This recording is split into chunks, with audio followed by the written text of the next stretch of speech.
been certain moments in my life where I knew something was wrong before I could rationally explain why that is the case. For instance, I took a job that on paper looked really great with good title, solid salary, seemingly good people. And when I actually accepted the offer, I actually felt like a tightness or a contraction in my chest, but I just ignored it. And I told myself that it was nothing. I don't think I even was aware of it at the time fully and what it meant, but just labeled it as some anxiety or irrational thing.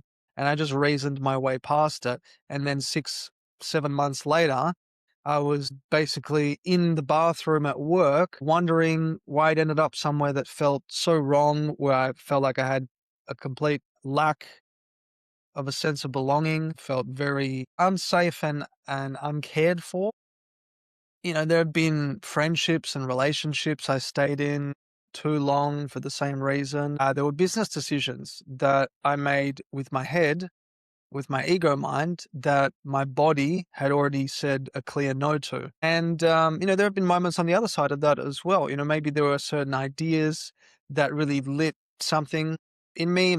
Maybe there's a fire in my belly. The moment that they showed up, people that I met where something in me felt at ease or I relaxed and I opened up to them, and certain directions in life that felt right and felt like it was the next quote unquote right step to take, even though I don't believe that there are right and wrong steps or decisions to make. But even in spite of all of that and intuitively feeling like all of these people, ideas, circumstances, directions were right for me, I couldn't explain them logically and I didn't go down those paths. And I guess what I didn't understand at the time is that this wasn't some irrational thing or anxiety or paranoia or wishful thinking.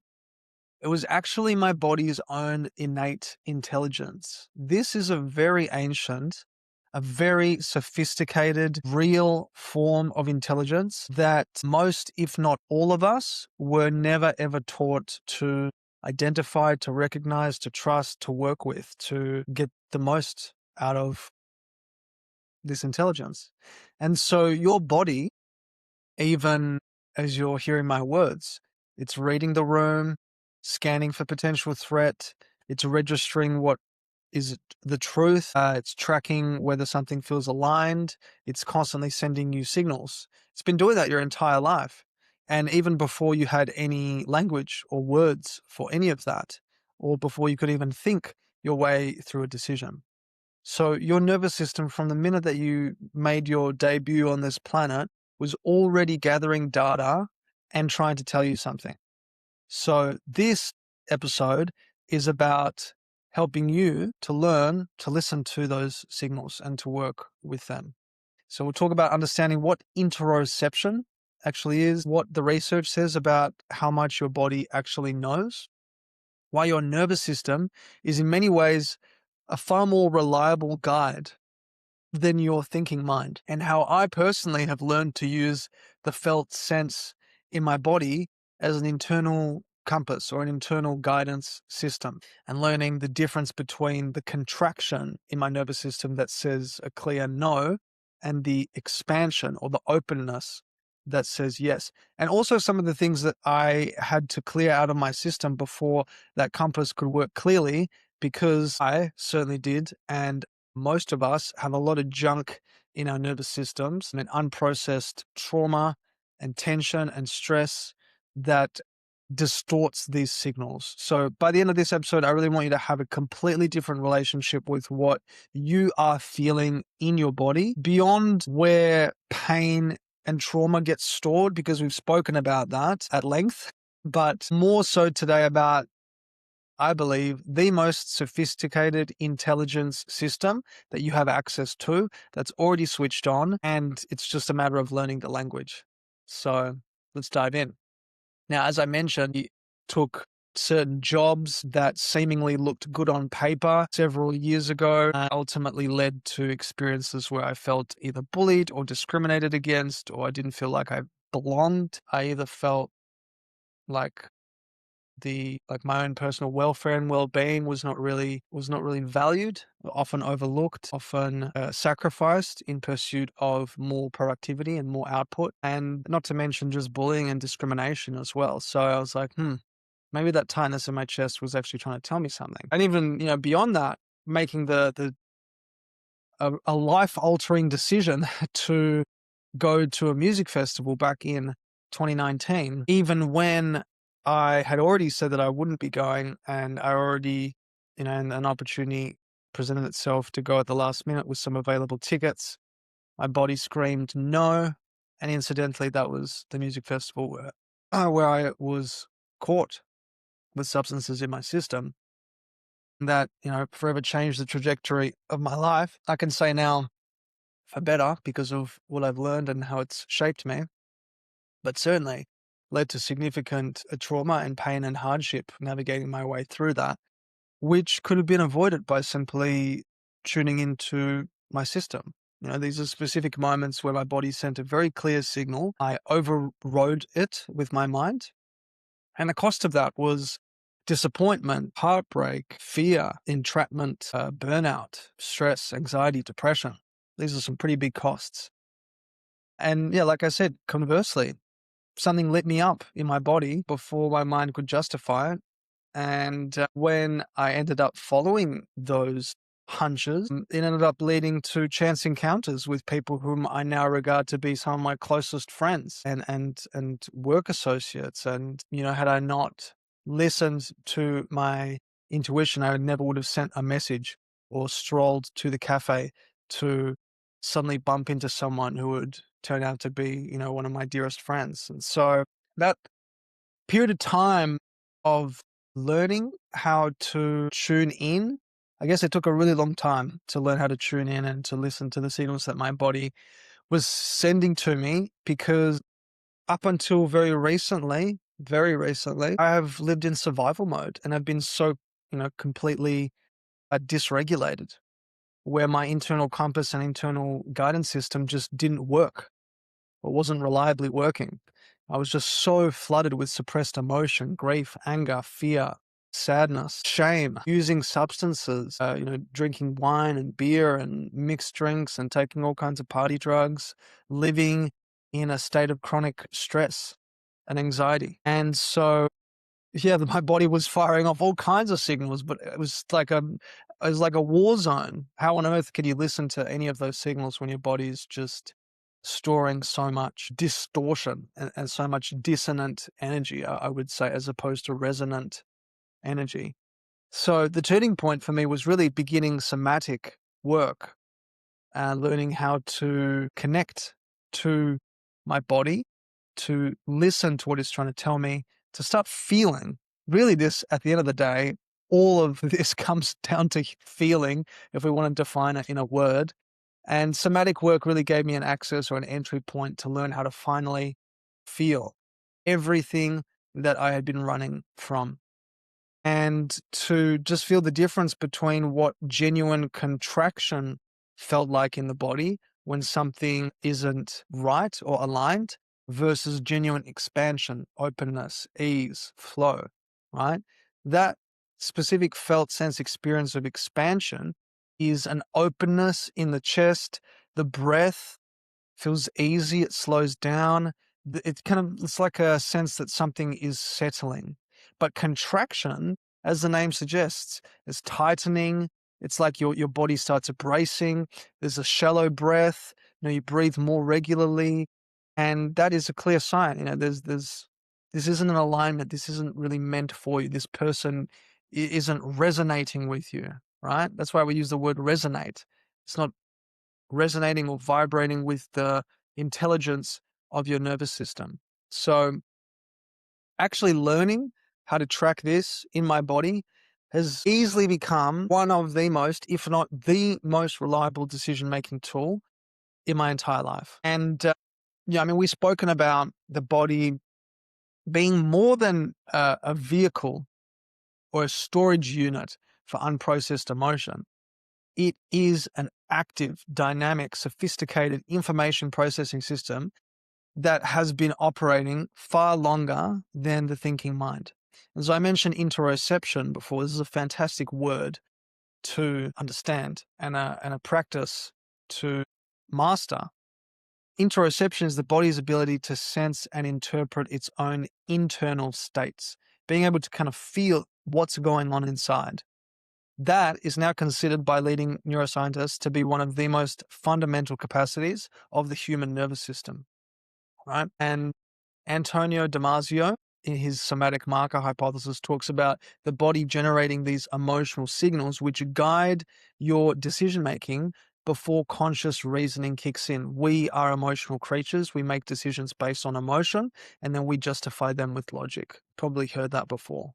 Now, what happens is when people have damage to areas of the brain that process these somatic signals, they become hugely impaired in their ability to make good decisions, even when their rational, logical, cognitive faculties remain intact. Stephen Porges also talks about neuroception. So the autonomic nervous system is constantly performing this practice, which is an unconscious scanning of your environment for cues of safety or danger. At a really primal level, we are always scanning for whether this person is safe or dangerous, right? And this scanning is super, super, super fast. Like it's way faster and more comprehensive than your conscious perception, which really points to this whole notion that your body knows before your mind catches up, because this is an evolutionary adaptation. It's been doing this kind of work for hundreds of millions of years of evolution. Candace Pert, again, huge fan of their work as well, in Molecules of Emotion, talks about neuropeptides and receptors found throughout the body, including the gut, the immune system, the fascia, which is the connective tissue around the muscles that kind of holds everything in. I say all that to say that emotion is not something that is a brain event independently. It's actually a whole body event. So your body participates in feeling, knowing at every single level of its physiology. Now, there's a lot of science around this, which is great because we turn to science to validate certain claims. However, ancient wisdom, like with most things, knew this first, knew this a long, long time ago. Indigenous and ancient cultures all around the world have long understood the body as a source of truth, as a source of wisdom and guidance, beyond just being a physical machine or a meat suit that you roll around in for 70, 80 years. And there's a Hawaiian concept of na'au, N-A apostrophe A-U, that translates roughly as gut or intestines, but it's actually used to describe the seat of intelligence, intuition, deep knowing, or gnosis. And wisdom comes from the na'au in Hawaiian tradition, not the head or the mind. And even in Aboriginal Australian traditions, the body and country are inseparable. They are one. So the felt sense, the tracking sensation in the land and in the body is a form of knowing that predates and even goes beyond any form of rational analysis about what's going on in the environment. We can look to yoga and Ayurveda. And there's a concept in Hinduism called prana, which is a life force that moves through the body's energy channels, and how tuning into the movement of prana, which if you just spend 10 to 15 minutes a day, just tuning into what are the sensations, the vibrations that you can feel in your body, you become really, really good at that. And identifying the life force or the energy or the subtle movement throughout your body within a week to 2 weeks is at least what I found. So tuning into the movement of prana or the blockage of it can actually reveal information about someone's state, their direction, their alignment. Even the Stoics knew this. Marcus Aurelius wrote about attending to the impressions that come up, that arise before judgment. So that is pointing to the raw, felt data before the interpretive mind gets involved. And Epictetus distinguished between what is up to us and what is not. So that inner signal is always up to us to attend to, even when we can't control what generated it. So the through line or the thread that connects all of these wisdom traditions is that every one of these traditions that has stood the test of time has pointed to the body going beyond being an obstacle or anything like that, but actually as a primary vehicle for wisdom, for intelligence. And it is, unfortunately, this modern, rationalist, productivity obsessed culture that we live in that decided that the mind alone is sufficient. And so, unfortunately, we are living with the consequences of that mistake as the majority of us live entirely in our heads and have become completely disconnected from the wisdom and the intelligence that our body holds. But I'm here to change that. And I appreciate you for tuning in to this podcast and to your body, because by doing so, you're part of that change as well. Now, because of the culture that we live in, the signals that our body sends us actually are corrupted for the most part. And this leads to the internal compass or the internal guidance system just failing and malfunctioning. So this is a really important caveat. So your body is a really brilliant, intelligent system. I hope you're getting that picture by now. But the signal quality depends on the state of your nervous system. Now, if you're anything like me, back in up until like 2023, 2024, up until recently, chronically dysregulated from trauma, suppressed emotion, chronic stress, overexposure to threat signals, to social media, to catastrophic news cycles, substance use. If you're dealing with one or more or all of those things, what will likely happen is your nervous system will generate false positives and false negatives. So something safe for you will actually feel threatening, like the presence of a loved one that genuinely cares for you, that what might actually feel unfamiliar and threatening. And something harmful will feel familiar and therefore safe. For me, right? So many years using substances, becoming so familiarized and normalized and desensitized to the toxicity of these substances. Again, there's no judgment here, right? Like, this has been my journey.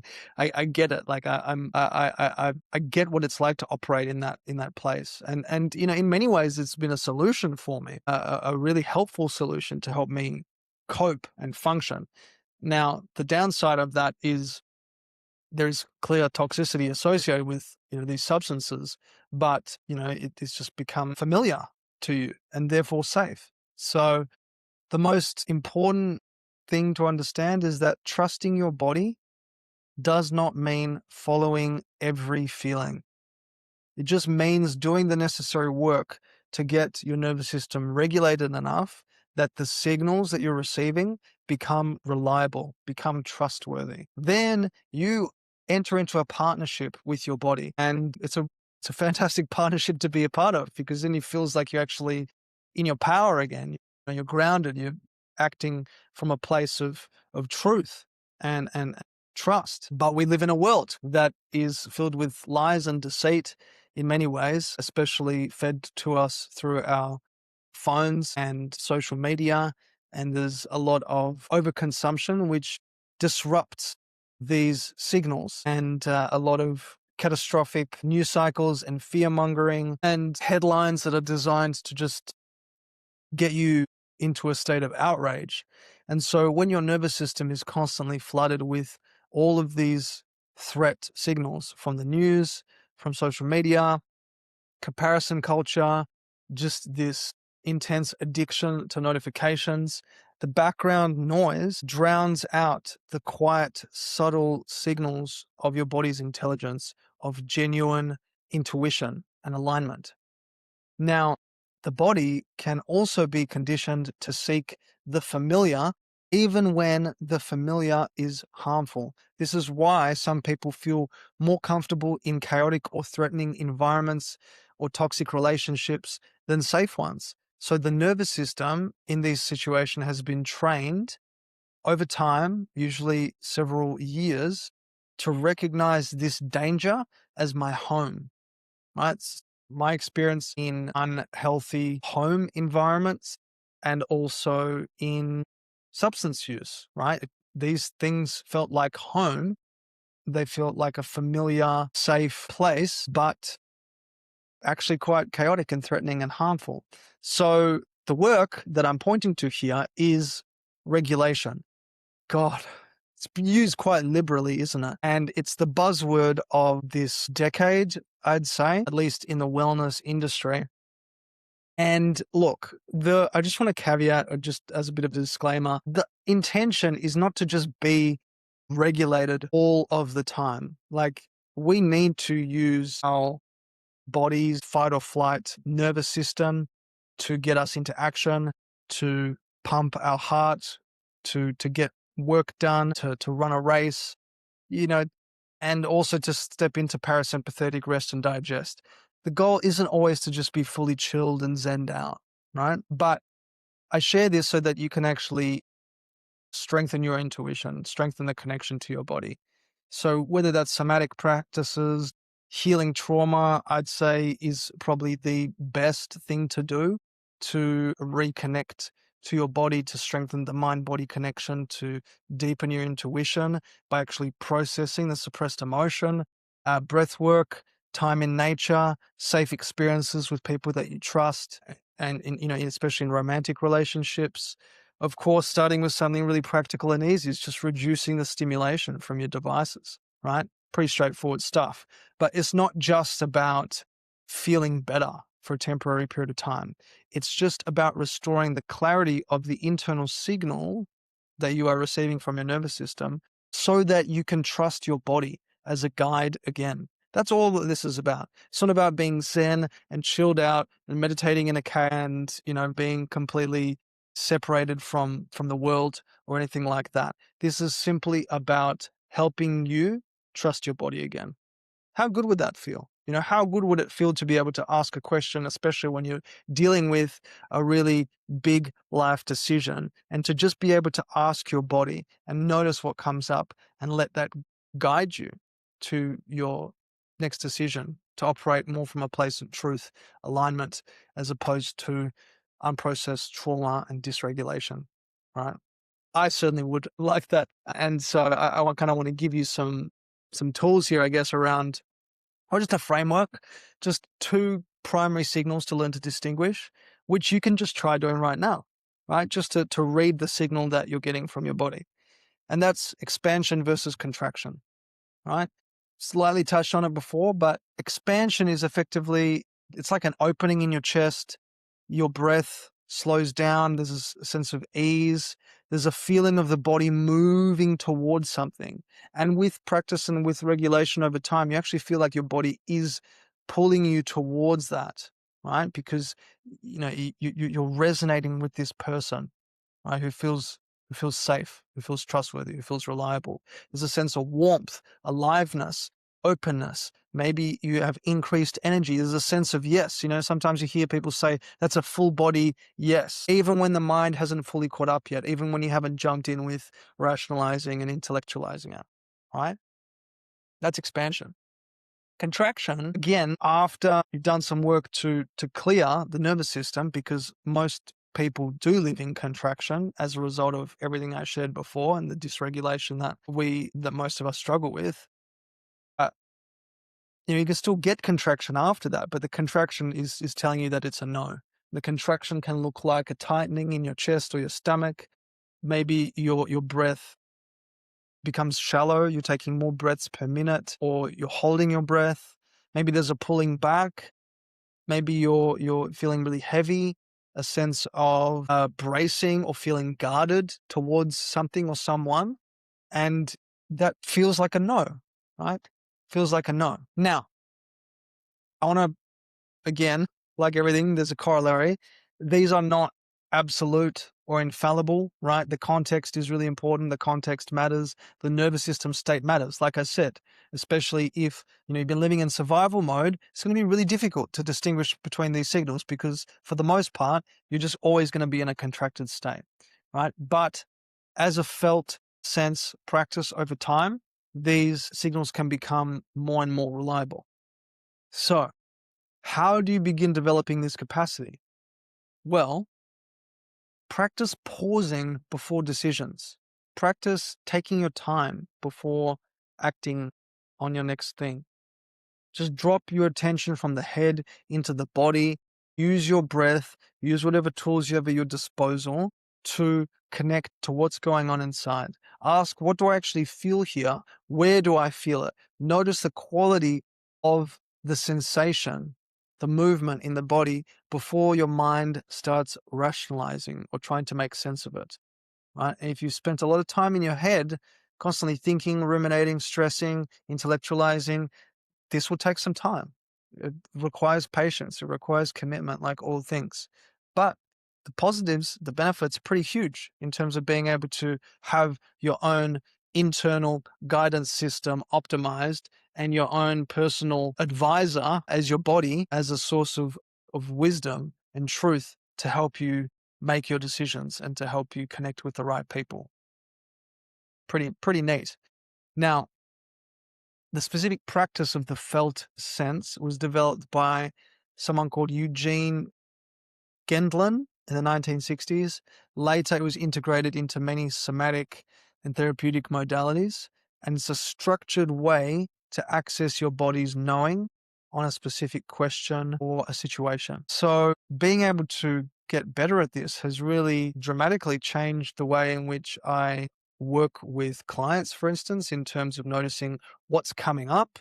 I can feel things that come up in clients, and so I can help them connect to what's coming up in their body just as a virtue of this practice. It's helped me surround myself with really healthy, nourishing loved ones and friends. And I'm immensely grateful for that because, it means that I'm, as a result, healthier and feeling more nourished as well. It's meant that I feel more guided to certain creative decisions or decisions in business. Of course, there are still challenges and there are still obstacles and roadblocks, but at least I'm not reacting to them disproportionately or coming from stress or fear now. I've developed a capacity to actually pause and to tune in and to actually use this internal guidance system, like this intuition, to help inform my next steps. Yeah, I'm very grateful for that. So the body really is a lie detector. And so you can use the body signal before major decisions, jobs, partners, or dating, business decisions, whatever it is. It's not replacing your rational analysis. That's still important. Of course, we have higher mental faculties. They're important to use things like, logic, willpower, imagination. But now you're integrating the felt sense, the body's intuition as a genuine data point that you can triangulate in your decision-making process. So, and again, you just try this out. Next time you're at a party or an event, you can use your nervous system as a people reader. Just the experience of seeing someone walk into a room and feel something before they've spoken, right? Maybe noticing that you feel ease when they enter the room, or maybe guardedness, uneasiness in the body, right? And how over time, as relationships evolve, you can see whether those signals were accurate or not. More often than not, if you're in a regulated state, they'll be accurate. You can use it in creative work, right? So when something actually feels aligned and flowing versus when something is forced, as it relates to content creation or art, just creating from a state of expansion and love as opposed to fear or obligation. I mean, for so long, I posted content from a place of fear because I'm not posting enough, or I feel like I need to post something that is on trend right now, as opposed to creating from a place of enoughness, expansion, curiosity, intrigue, right? For the most part, up until recently as well, it's just like, oh, well, I feel like I'm going to miss the trend if I don't post this thing. Use this in relationships, right? It's amazing. Learn to distinguish between the contraction of a genuine misalignment versus the contraction of vulnerability, right? Misalignment with someone versus the vulnerability of dropping your guard and actually sharing what's on your heart can feel very similar in a dysregulated nervous system, but can resolve very differently over time and can lead to you attracting and building a relationship with and building trust with someone who is a healthy, loving presence for you. Again, you can use it in your health, right? The body's signaling discomfort, tension, depletion, long, long before it reaches the threshold of illness or disease. So learning to master interoception, learning to listen, right, earlier changes the entire relationship that you have with your physical health. This is what true health and vitality is all about. It's being able to have a bond of trust with your body, be able to listen and act on the signals that it's communicating to you. So, your body has been talking to you your entire life since the moment that you stepped on planet Earth. So, the real question is not whether it had something to say, but whether you have been listening. Now, the work of this broad season that we're in now with the podcast is all about understanding the body as a keeper of stories, a storage container for emotion, recording your experience. But this episode that we've just, this journey that we've been on for the last 30 odd minutes is about the other side of that. The body is also a compass. It's a guide. It's an internal guidance system. It's an intelligence that predates chronologically and also exceeds the thinking mind. So the more that you get into habits and practices that regulate your nervous system, cleaning out the gunk, the unprocessed emotion and trauma and the stress and the tension and the fear, the clearer that your signal becomes. The more you actually practice dropping attention from your head into the body, the more fluent you end up becoming in the language of the body. Your body never lies. It can only tell you what it knows. Your job is simply to create enough stillness, enough safety that you can actually hear these signals.